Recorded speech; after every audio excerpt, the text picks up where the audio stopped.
என்றவாறே கண்களை மூடி தலைகளை தாழ்த்தி ஆண்டவருடைய சமூகத்தை நோக்கி பார்ப்போம்.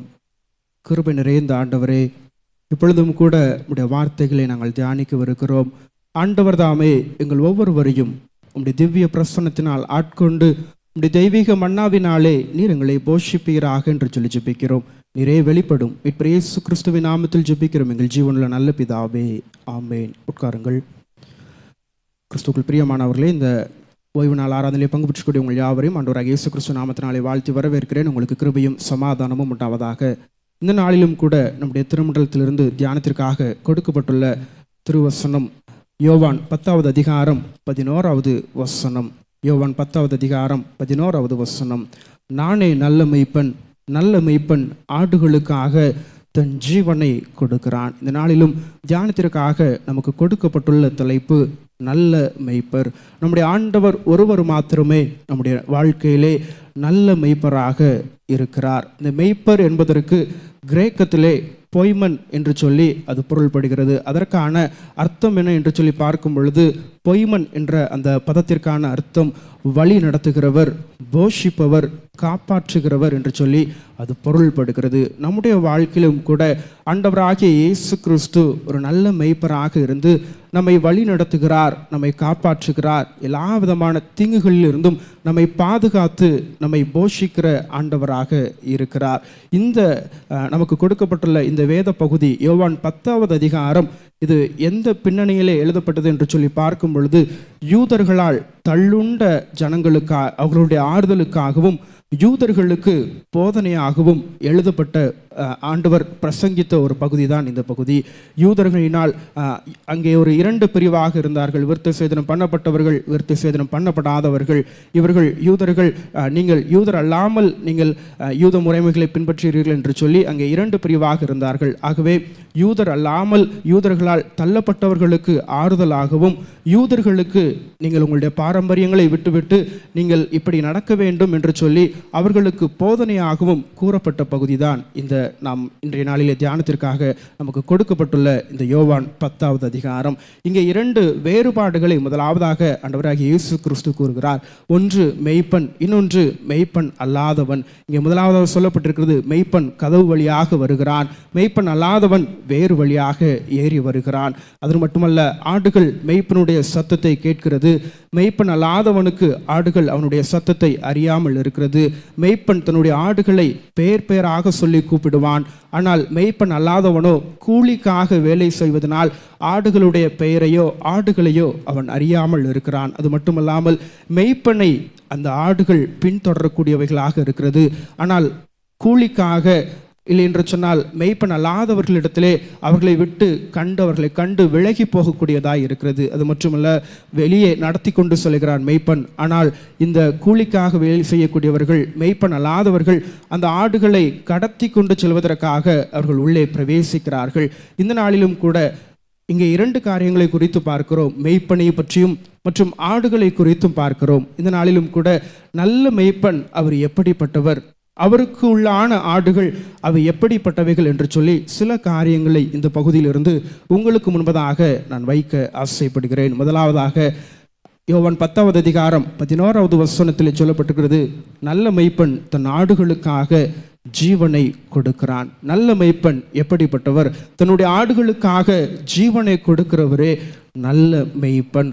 காணாமல் போன ஆட்டை தேடி அதற்காக மற்ற 99 ஆடுகளை விட்டுவிட்டு அந்த ஒரு ஆட்டிற்காக அவை தேடி திரிகிற ஒரு மெய்ப்பனாக இருக்கிறார். ஒருவேளை நம்முடைய பகுதிகளிலே நாம் பார்க்கிறோம், சமவெளிகளிலே ஆடுகள் மேய்கிறது. ஆனால் பாலஸ்தீனிய பகுதிகளிலே பார்க்கும் பொழுது அங்கே அதிகமாக மலைகள், குன்றுகள் இருக்கிறது. அப்படிப்பட்ட பகுதிகளிலே மிகவும் ஆபத்தான பகுதிகளில்தான் ஆடுகள் அதிக நேரமாக அங்கே மேய்ச்சலுக்கான இடங்கள் இருக்குமாம். ஆகவே அந்த ஆபத்தான இடங்களிலே மெய்ப்பன் அந்த ஆடுகளை கூட்டி செல்லும் பொழுது அந்த ஆடுகளை பாதுகாக்கிறவனாக இருக்கிறான். சில வேளைகளிலே அந்த ஆடுகள் மிகவும் ஆழமான பள்ளங்களிலே விழுந்தாலும் கூட ஒரு கயிறை கட்டி தன்னுடைய உயிரை மதியாமல் தன்னுடைய ஆடை மீட்க வேண்டும், அதை காப்பாற்ற வேண்டும் என்று சொல்லி மிகவும் ஆழமான பகுதிகளிலும் கூட ஒரு கயிறை கட்டி இறங்கி அந்த ஆட்டை மீட்கிறவர்களாக இருக்கிறார்கள் என்று சொல்லி ஒரு புத்தகத்திலே வாசித்தேன். மெய்ப்பன் என்பவன் தன்னுடைய ஜீவனையும்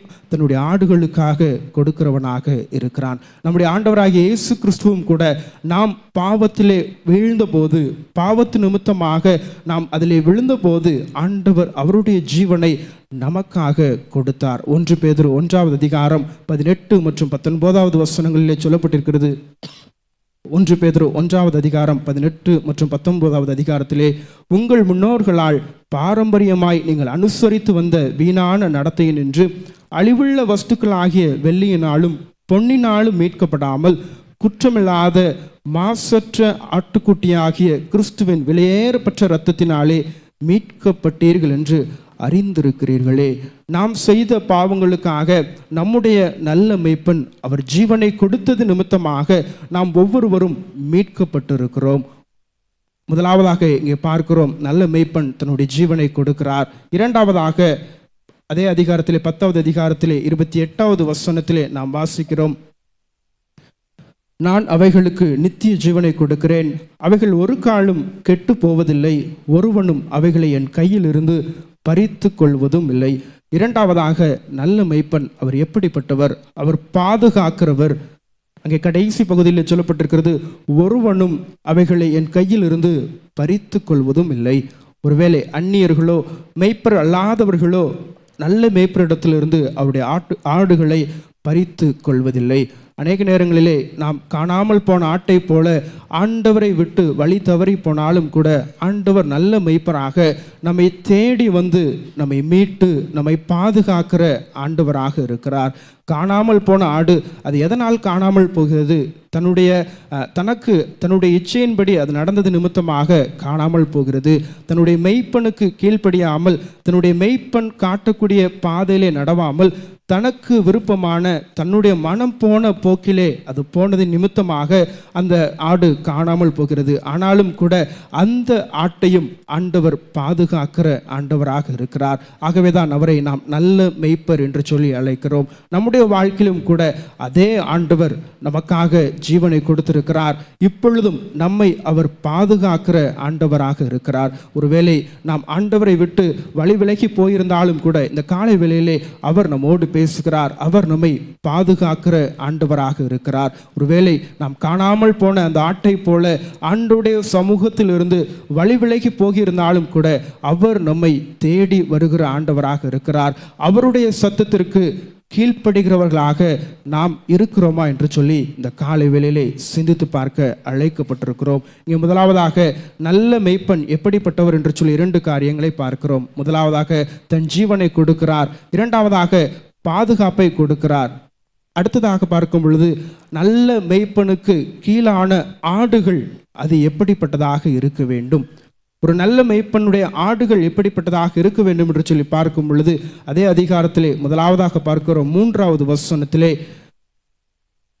அதன் மைய பகுதியிலே பார்க்கிறோம், ஆடுகளும் அவன் சத்தத்துக்கு செவி கொடுக்கிறது, அவன் தன்னுடைய ஆடுகளை பெயர் சொல்லி கூப்பிட்டு அவைகளை வெளியே நடத்தி கொண்டு போகிறான், வாசலை காக்கிறவன் அவனுக்கு திறக்கிறான், ஆடுகளும் அவன் சத்தத்துக்கு செவி கொடுக்கிறது. நல்ல மெய்ப்பனுக்கு உள்ளான நல்ல மெய்ப்பனுடைய ஆடுகள் செவி கொடுக்கிறதா இருக்கிறது. நம்முடைய வாழ்க்கையிலும் கூட ஆண்டவர் நமக்கு நல்ல மெய்ப்பராக இருக்கிறார். நாம் அவருடைய சத்தத்திற்கு செவி கொடுக்கிறோமா என்று சொல்லி இந்த காலை வேளையிலே சிந்தித்து பார்க்க அழைக்கப்பட்டிருக்கிறோம். ஆண்டவர் நம்மை ஒவ்வொருவரையும் பெயர் சொல்லி அழைத்திருக்கிறார். ஒவ்வொரு நாளும் நம்மை பாதுகாக்கிறார், நம்மை வழி நடத்துகிறார். ஆனால் அதே வேளையிலே அநேக பிரசங்கங்களை கேட்கிறோம், அநேக நேரம் நாம் வேதத்திலே தியானம் செய்கிறோம். அந்த வார்த்தைகளுக்கு செவி கொடுக்கிறவர்களாக நாம் இருக்கிறோமா என்று சொல்லி நாம் சிந்தித்து பார்க்க அழைக்கப்பட்டிருக்கிறோம். ஒரு விவசாயி ஒருவன் ஒரு தொலைதூரத்தில் உள்ள ஒரு சந்தையிலே ஒரு ஆடு ஒன்றை வாங்கி கொண்டு தன்னுடைய வீட்டிற்கு நடந்து சென்றானாம். அந்த சந்தையிலிருந்து அவனுடைய வீட்டிற்கு செல்வதற்கு அரை நாள் எடுத்துக்கொள்ளுமாம். ஆகவே அவன் காலை வேளையிலே சென்று ஆட்டை வாங்கி கொண்டான். அவன் தன்னுடைய வீட்டை நோக்கி நடக்க ஆரம்பித்தான், அந்த ஆட்டுக்குட்டியை பிடித்து கொண்டு.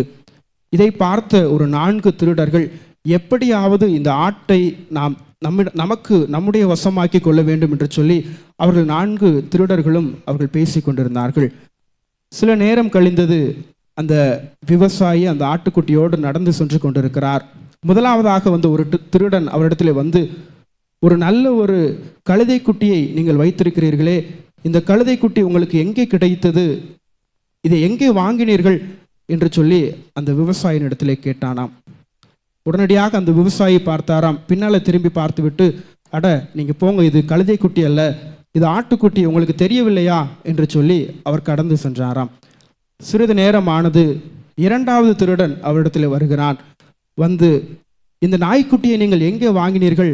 எனக்கும் இதே போல ஒரு நாய்க்குட்டி தேவைப்படுகிறது, இதனுடைய விலை எவ்வளவு என்று சொல்லி அவரிடத்தில் கேட்டானாம். அந்த விவசாயிக்குள்ளாக சற்று ஒரு குழப்பம் ஏற்படுகிறது. முதலாவது வந்தவன் கழுதை என்று சொன்னான், இப்பொழுது இவன் நாய் என்று சொல்லுகிறான். ஒருவேளை நாம் தான் மாற்றி வாங்கி கொண்டு வந்துவிட்டோமா என்று சொல்லி அந்த ஆட்டை திரும்பி பார்த்தாராம். ஆனால் அவருடைய கையிலே ஆட்டுக்குட்டி தான் இருந்தது. அவருக்குள்ளாக மீண்டுமாக அந்த குழப்பம் அதிகரிக்கிறது. உடனடியாக மிக வேகமாக தன்னுடைய நடைகளை அவர் செலுத்துகிறார் தன்னுடைய வீட்டை நோக்கி. அவருடைய வீட்டிற்கு செல்வதற்கு இன்னும் 1 மணி தூரம் தொலைவு இருக்கிறது. மூன்றாவதாக ஒரு திருடன் வருகிறான். அவரிடத்திலே வந்து, என்னையா நீ இப்படி ஒரு முட்டாளாக இருக்கிறாய்?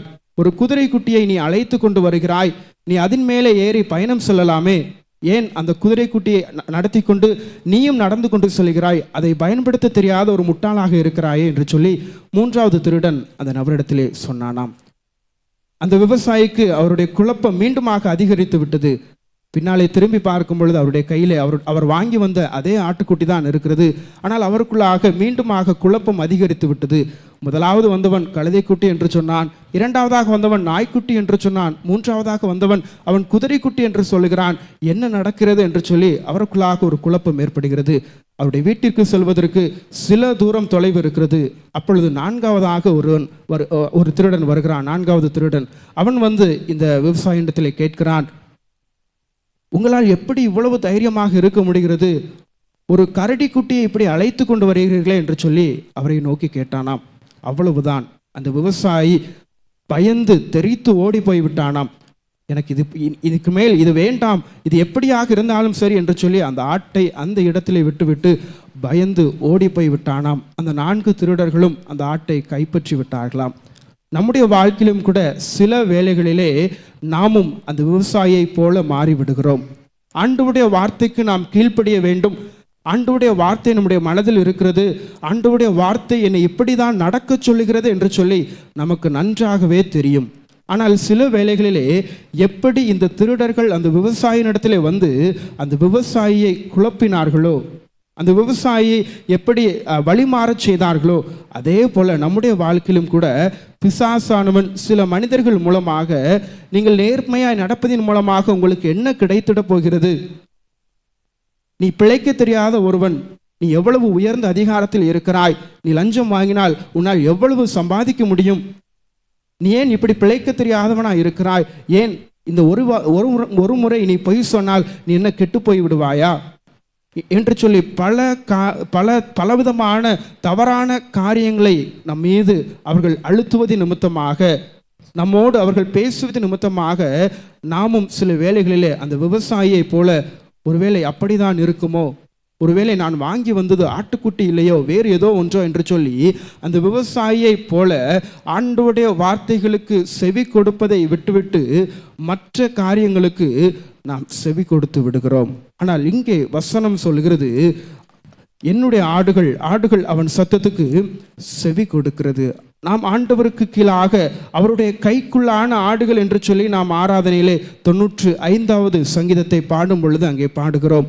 நாம் அவர் மேய்ச்சலின் ஜனங்களும் அவர் கைக்குள்ளான ஆடுகளுமா இருக்கிறோம் என்று சொல்லி பாடுகிறோம். ஆனால் அப்படிப்பட்ட ஆடுகளாகிய நாம் அந்த நல்ல மேய்ப்பினுடைய சத்தத்திற்கு செவி கொடுக்கிறோமா?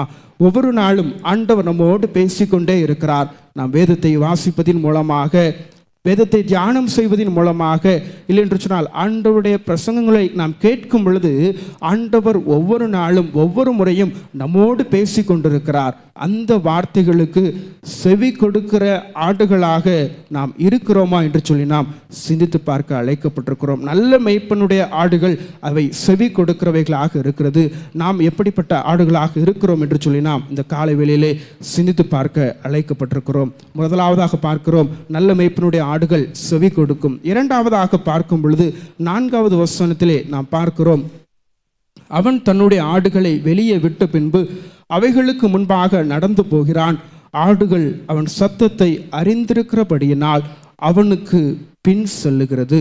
ஆடுகள் அவன் சத்தத்தை அறிந்திருக்கிறபடியினால் அவனுக்கு பின் செல்லுகிறது. இரண்டாவதாக, நல்ல மேய்ப்பனுடைய ஆடுகள் தங்களுடைய மேய்ப்பனுக்கு பின் செல்லும். தன்னுடைய மேய்ப்பனுக்கு பின் சொல்லக்கூடியவைகள் நல்ல மேய்ப்பனுடைய ஆடுகளாக இருக்கிறது. நாம் நம்முடைய வாழ்க்கையிலே எப்படிப்பட்டவர்களாக இருக்கிறோம்? ஆண்டவருக்கு பின் செல்லக்கூடியவர்களாக இருக்கிறோமா? இல்லை என்று சொன்னால் இந்த உலக பிரகாரமான காரியங்களுக்கு பின் சொல்லக்கூடியவர்களாக இருக்கிறோமா என்று சொல்லி நாம் சிந்தித்து பார்க்க அழைக்கப்பட்டிருக்கிறோம். வேல்ஸ் தேசத்திலே எழுப்புதல் உருவான அந்த சமயத்திலே ஒரு மிஷினரி ஒருவர் தன்னுடைய குடும்பத்தாரோடு தன்னுடைய 2 பிள்ளைகள் மற்றும் மனைவியோடு சேர்ந்து நம்முடைய இந்திய தேசத்திலே வடகிழக்கு மாகாணத்திலே நாகா என்று சொல்லி அழைக்கக்கூடிய அந்த மக்கள் மத்தியிலே ஊழியத்தை செய்வதற்காக புறப்பட்டு வந்தார். இந்த நாகா இன மக்கள் அவர்கள் மிகவும் கொடூரமானவர்கள். அவர்களுக்குள்ளாக ஒரு வழக்கம் ஒன்று உண்டு. எந்த மனிதன் ஒருவன் தன்னுடைய வீட்டிலே அதிகமான மனிதர்களுடைய தலையை தொங்க விட்டிருக்கிறானோ அவன்தான் அந்த கிராமத்திலே, இல்லை என்று சொன்னால் அந்த பகுதியிலே மிகவும் பலசாலி என்று சொல்லி அழைக்கப்படுவார்களாம். யார் தன்னுடைய வீட்டிற்கு முன்பதாக அதிகமான மனித தலையை தொங்க விட்டிருக்கிறார்களோ அவர்கள்தான் அந்த கிராமத்திலே, இல்லை என்று சொன்னால் அந்த பகுதியிலே மிகவும் அதிகமான பலசாலி என்று சொல்லி அழைக்கப்படுவார்களாம். அது மட்டுமல்ல, அந்த கிராமத்தில் உள்ள இளைஞர்கள் அதற்காகவே அதிக மனிதர்களை தங்களுடைய தீவிற்கு, தங்களுடைய பகுதிக்கு வரக்கூடிய மற்ற மனிதர்களை, வேற்று மனிதர்களை வெட்டி அவர்களுடைய தலைகளை தங்களுடைய வீட்டிலே தொங்க விடுவார்களாம். அப்படிப்பட்ட இடத்திலே ஒரு மிஷினரி ஒருவர் தன்னுடைய குடும்பத்தினரோடு அவர்களுக்கு ஆண்டவருடைய நற்செய்தி அறிவிக்க வேண்டும் என்று சொல்லி அந்த இடத்திற்கு கடந்து சென்றாராம். அவர்கள் சுவிசேஷத்தை அறிவித்தது நிமித்தமாக அங்கே ஒரு குடும்பத்தினர் முழுவதுமாக ஆண்டவரை ஏற்றுக்கொள்ளுகிறார்கள். அவர்களிடத்தில் அடிக்கடி சென்று அவர்களிடத்திலே சென்று ஆண்டவரை பற்றி இன்னும் அதிகமாக அவர் கூறுகிறார். அந்த சமயத்தில் இதை அறிந்த அந்த கிராம தலைவன் ஒருவன் மிகவும் கோபமடைந்து அந்த மிஷினரியையும் அவருடைய குடும்பத்தையும் மொத்தமாக ஒரு மரத்திலே கட்டி வைத்தானாம். கட்டி வைத்துவிட்டு, நீ இப்பொழுது உன்னுடைய ஆண்டவரை மறுதலித்து விட்டு இந்த கிராமத்தை விட்டு கடந்து செல், உன்னை அப்படியே விட்டு விடுகிறேன் என்று சொன்னானாம். அந்த மிஷினரி சொன்னானாம், இல்லவே இல்லை, நான் நிச்சயமாக ஆண்டவரை மறுதலிக்க மாட்டேன் என்று சொல்லி உடனடியாக அவருடைய 2 ஆண் மக்களையும் அவருக்கு முன்பதாக நிறுத்தி, நீ இப்பொழுது உன்னுடைய ஆண்டவரை மறுதலிக்கவில்லை என்று சொன்னால் இந்த 2 பிள்ளைகளையும் என்னுடைய வீரர்கள் கையில் உள்ள அம்புகள் உன்னுடைய 2 பிள்ளைகளுடைய அவர்களுடைய உடலை துளைத்து விடும் என்று சொல்லி கூறினானாம். உடனடியாக தான் அவருடைய வாயிலிருந்து புறப்பட்ட பாடல்தான், இயேசுவின் பின்னே போக துணிந்தேன், பின்னோக்கே நான் பின்னோக்கே நான் என்று சொல்லி அந்த பாடலை அவர் பாடுகிறார். பாடிக்கொண்டிருக்கும் பொழுதே தன்னுடைய 2 மகன்கள் மீதும் அம்புகள் எய்யப்பட்டு அவர்கள் துடி துடித்து மரித்து போனார்கள். அதற்கு பின்பதாக அந்த கிராம தலைவன் அந்த மிஷினரி இடத்திலே வந்து கேட்கிறார், நீ உன்னுடைய ஆண்டவருக்காக, நீ உன்னுடைய ஆண்டவரை மறுதலிக்காதது நிமித்தமாக உன்னுடைய 2 பிள்ளைகளையும் இழந்து போனாய், அவர்கள் மரித்து போனார்கள், இப்பொழுதும் நீ என்ன செய்ய போகிறார் என்று சொல்லி கேட்கிறார்கள். நான் என்னுடைய ஆண்டவரை மறுதலிக்க மாட்டேன் என்று சொல்லி அவர் கூறுகிறார். உடனடியாக அவருடைய மனைவியை அவருக்கு முன்பதாக நிறுத்துகிறார்கள். இப்பொழுதும் நீ மறுதலிக்கவில்லை என்று சொன்னால் உன்னுடைய 2 பிள்ளைகள் எப்படி மரித்து போனார்களோ அதே போல உன்னுடைய மனைவியும் மரித்து போவாள் என்று சொல்லி கூறுகிறார்கள்.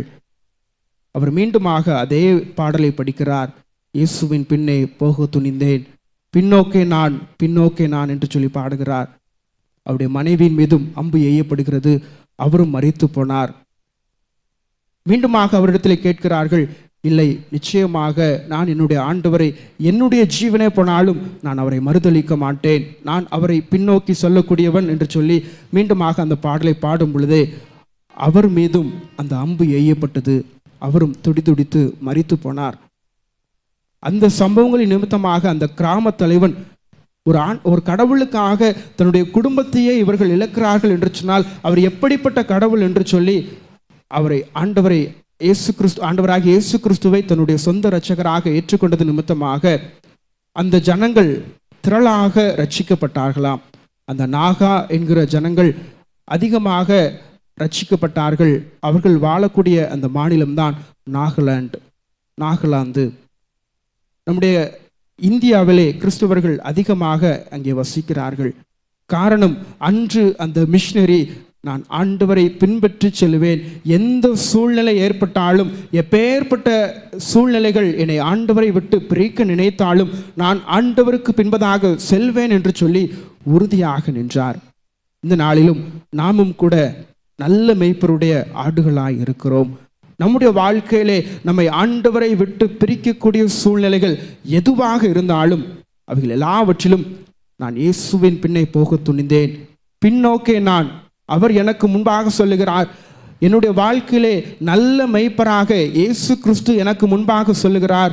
நான் அவருக்கு பின்பாக செல்லுவேன் என்று சொல்லி ஆண்டவருக்கு பின்பாக நாம் செல்லும் பொழுது நல்ல மேய்ப்பராகிய நம்முடைய இரட்சகர் இயேசு கிறிஸ்து நம்முடைய தேவைகள் எல்லாவற்றையும் சந்தித்து நம்ம எல்லா விதமான தீங்குகளுக்கும் பாதுகாத்து, ஒருவேளை நம்முடைய மனதிலே காயங்கள் பட்டிருந்தாலும், அந்த சூழ்நிலைகள் நிமித்தமாக காயங்கள் ஏற்பட்டிருந்தாலும் கூட அவர் காயம் கட்டுகிற நல்ல மேய்ப்பனாக நம்மை பராமரித்து அவர் வழிநடத்த வல்லவராக இருக்கிறார். இங்கே 2 காரியங்களை குறித்து நாம் பார்க்கிறோம். நல்ல மேய்ப்பன் தன்னுடைய ஆடுகளுக்காக ஜீவனை கொடுக்கிறவராக இருக்கிறார். அது மட்டுமல்ல, நல்ல மேய்ப்பன் தன்னுடைய ஆடுகளுக்கு பாதுகாப்பை வழங்குகிறார். அந்த நல்ல மேய்ப்பனுடைய ஆடுகள் அது அவருடைய சத்தத்திற்கு செவி கொடுக்கிறதா இருக்கிறது. 2வதாக, அந்த நல்ல மேய்ப்பனுடைய ஆடுகள் நல்ல மேய்ப்பனை பின்தொடர்கிற ஆடுகளாக இருக்கிறது. நாமும் கூட அந்த நல்ல மேய்ப்பனுடைய ஆடுகளாக வாழும் பொழுது ஆண்டவர் நாம் ஒவ்வொருவரையும் அவருடைய தெய்வீக ஆசீர்வாதத்தினாலே ஆசீர்வதித்து நம்மை வழி நடத்தி நம்மை பாதுகாத்து அவர் நம்மை போஷிக்க வல்லவராக இருக்கிறார். ஆமேன்.